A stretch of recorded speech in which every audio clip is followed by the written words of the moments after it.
देश के नए राष्ट्रपति का चुनाव 18 जुलाई को होना है। आपको बता दें, देश के वित्त और विदेश मंत्रालय की जिम्मेदारी संभाल चुके यशवंत सिन्हा को विपक्ष की तरफ से राष्ट्रपति पद का उम्मीदवार बनाया गया है।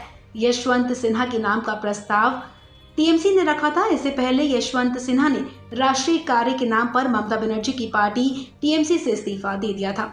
अब राष्ट्रपति चुनाव में अपनी जीत को लेकर यशवंत सिन्हा ने क्या कहा, आइए सुनते हैं। लड़ाई है।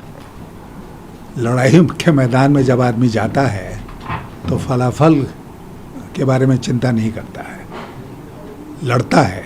इसलिए लड़ता है कि उसको विजय प्राप्त करनी है। मैं भी इस चुनाव में लड़ रहा हूँ विजय प्राप्त करने के लिए। आपने अभी कहा कि आप जो शुरुआत करेंगे कैंपेन का, वो चूँकि आपका बिहार आपने बताया कि हमारा होम स्टेट रहा है, झारखंड हमारा होम स्टेट है, हम वहाँ से शुरू करेंगे। अभी जेडीयू का ट्वीट आया है, उन्होंने बताया है कि हम एनडीए को उम्मीदवार को समर्थन देंगे। तो क्या आपको अब नीतीश कुमार से कितनी उम्मीदें हैं जब आप उनसे मिले? मैंने वो ट्वीट नहीं देखा है जो अभी आपने बताया है, लेकिन हम अगर चुनाव लड़ रहे हैं तो हर वोटर से मिलेंगे, सबका समर्थन मांगेंगे।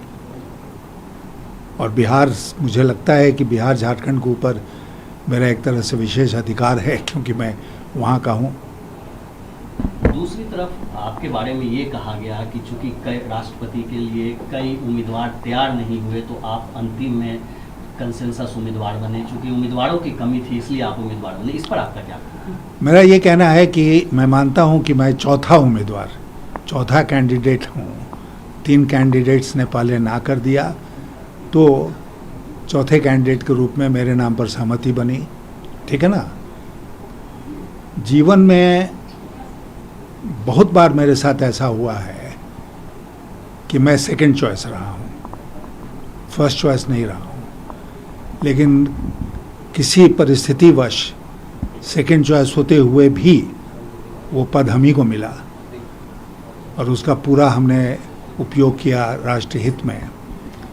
इस बार सेकंड उम्मीदवार नहीं, 4th उम्मीदवार हैं, तो हमारे जीत की संभावना भी डबल हो जाती है।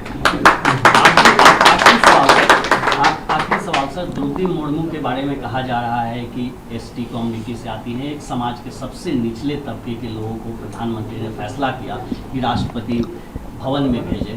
तो क्या आपको लगता है आप उनको हरा पाएंगे? नहीं, हम हरा नहीं पाएंगे तो हम विड्रॉ कर जाएंगे, यही मतलब होगा ना। हम विड्रॉ नहीं करने वाले हैं, हम लड़ेंगे। जब लड़ाई के मैदान में आ गए तो हम लड़ेंगे पूरी तरह से।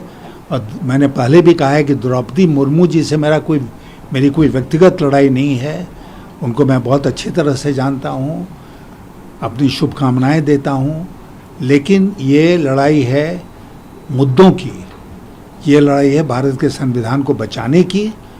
और मैं इतना विश्वास के साथ आपसे कह सकता हूँ कि राष्ट्रपति भवन में होने पर मैं ज़्यादा संविधान की रक्षा कर पाऊंगा उनके मुकाबले। राष्ट्रपति चुनाव को लेकर सरगर्मियां बढ़ती जा रही हैं। बीजेपी ने एनडीए की तरफ से ओडिशा की आदिवासी नेता द्रौपदी मुर्मू को राष्ट्रपति पद का उम्मीदवार घोषित कर दिया है। वहीं विपक्ष ने पूर्व वित्त मंत्री और पुराने भाजपाई नेता यशवंत सिन्हा पर दांव खेला है। ऐसे में एक बार फिर से ये देखना दिलचस्प होगा कि विपक्षी एकता भाजपा के सामने कितनी मजबूत दिखती है। इस खबर में फिलहाल इतना ही। तमाम अपडेट्स के लिए आप बने रहें वन इंडिया हिंदी के साथ।